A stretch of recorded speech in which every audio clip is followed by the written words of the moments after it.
రావాల్సింది ఒకటేంటంటే విశ్వాసంతో రావాలి. ఇక్కడ ఒక దేవుడు ఉన్నాడు.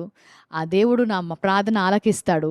ఆ దేవుడు కార్యాలు జరిగిస్తాడు అని నువ్వు నమ్మినట్లయితే దేవుని కార్యాలు నువ్వు చూస్తావు. ఈరోజు నువ్వు యేసుక్రీస్తుని నమ్ముకున్నా నమ్ముకోకపోయినా ఒక విషయం నేనేం చెప్పాలనుకుంటున్నా అంటే, ఆయన నిన్ను ప్రేమించే దేవుడు. నీకు అన్నీ కూడా మంచి జరగాలని కోరుకునే దేవుడు. అందుకని కూడా ఆయన తన సొంత కుమారుని, ఆయన ప్రాణాన్ని కూడా ఇచ్చేశాడంట. ఆయన జీవితాన్నే ఇచ్చాడంట. ఇంకేం అడిగినా కూడా ఇస్తా అంటున్నాడు. ఏ దేవుడైనా ఎవ్వరైనా ఇలాంటి మాటలు మనతో చెప్పగలరా? నువ్వేం అడిగినా నేను ఇస్తా, ఆఖరికి నా ప్రాణమైనా ఇస్తా అని చెప్పి నిరూపించుకున్న దేవుడంట. హల్లెలూయా. ఈరోజు దేవుని మాటలు పంచుకునే ముందు ఈరోజు దేని గురించి చెప్పాలనుకుంటున్నా అంటే, ఆయన స్వస్థపరిచే దేవుడు. హల్లెలూయా. ఆయన స్వస్థత ఇచ్చే దేవుడు.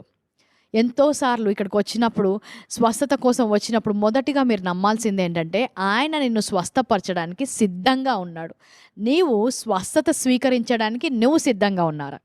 సిద్ధంగా ఉన్న వాళ్ళు గట్టిగా హల్లెలూయా చెప్దాం. హల్లెలూయా, హల్లెలూయా.